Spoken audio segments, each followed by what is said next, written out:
remains of that thing. So, you are the Doctor. We meet at last. Do not question why. Why? Why not question?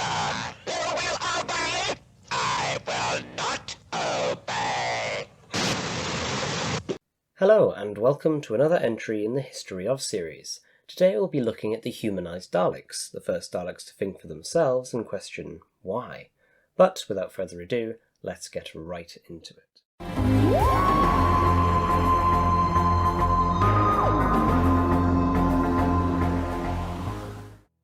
As part of a typically devious scheme, the Daleks recruited the Doctor to discover those traits which epitomised the essence of all humans who had often so defeated them.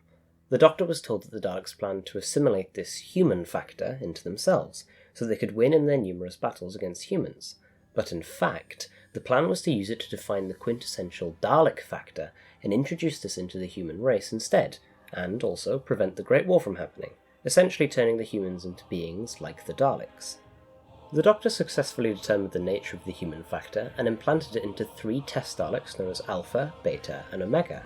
These original humanised Daleks were later reintegrated into the population in Skaro. Inevitably, one of them questioned a routine order given by a superior. The Daleks' Emperor realised that independent thought was anathema to Dalek culture and civilization, and that the humanised Daleks were a threat to the Dalek Empire. It ordered that all Daleks be reimplanted with the Dalek factor, but the conversion system had been sabotaged by the Second Doctor, meaning rather than reinforcing the Dalek factor, many were exposed to the human factor instead. Led by Alpha, Beta, and Omega, the humanised Daleks approached the Emperor, demanding to know the reasons for the orders with which they were constantly being issued. Fighting broke out between them and the non-humanised Daleks, which rapidly escalated into a full-scale Dalek civil war throughout the city. Even the Doctor, who was largely responsible for the conflict, believed the fighting would only end with the final destruction of the Dalek race. The Time Lords believed the humanised Daleks to be the first instance of a Dalek splinter group, though other sources dispute this claim. However, the unmodified Daleks were too numerous, and the surviving humanised rebels, led by Alpha, were forced to flee Skaro in a captured saucer.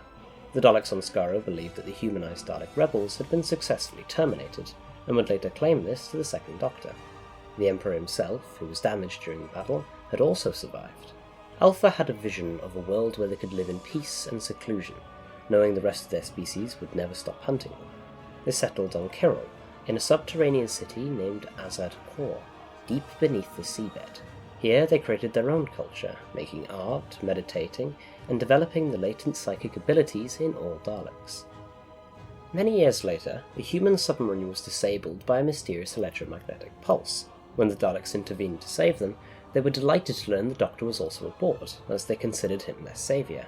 However, their need to remain secluded and hidden from the Daleks meant that neither the humans or the Doctor were permitted to leave, with Alpha making sure the Doctor promised to stay.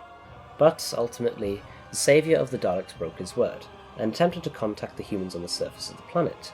At the same time, paranoia and distrust was spreading amongst both the Daleks and the humans. The Doctor eventually discovered that the Daleks had been duped by Kata-Phobus, the last native Kyrolian, an immensely powerful psychic creature. Kata-Phobus had sent Alpha the vision of Kyrol, luring the Daleks there so they could prosper and multiply, before harvesting them for their vast reserves of psychokinetic energy and going on to destroy the human colony as well. Alpha and the other Daleks refused to let themselves be used in this way, opting to self-destruct en masse. The interruption to Kata-Phobus' feeding cycle killed the Kyrolian, even though it meant the sacrifice of every known humanised Dalek. The Time Lords hoped to find the humanised Daleks on Kyrol and recruit them into the last Great Time War. They also began to research the human factor, to see whether a similar Gallifreyan factor existed. Similar phenomenon occurred with Daleks after the Time War, but on account of different circumstances. In one instance, a singular Dalek drone nicknamed the Metaltron experienced a flood of human emotions after extracting DNA from Rose Tyler. This drone eventually considered the emotions to be unbearable sickness and asked for the order to self-destruct.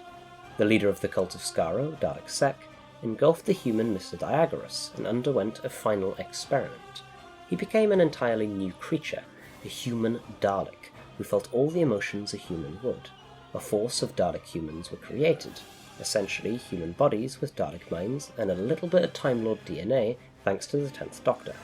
Sek and the hybrids ended up questioning their species' xenophobia and ruthlessness, with them all being exterminated by the last remaining purebred Dalek in existence, Dalek Khan. And that is the story of the Humanised Daleks, a chapter in Dalek history that I'm quite disappointed was not expanded on to a great extent, which is a shame, as it holds quite a lot of potential, as shown by the stuff that happened in the RTD era. But anyway guys, hope you enjoyed the video. Make sure to leave a like and subscribe down below, as it really helps out the channel. But as always, thanks for watching.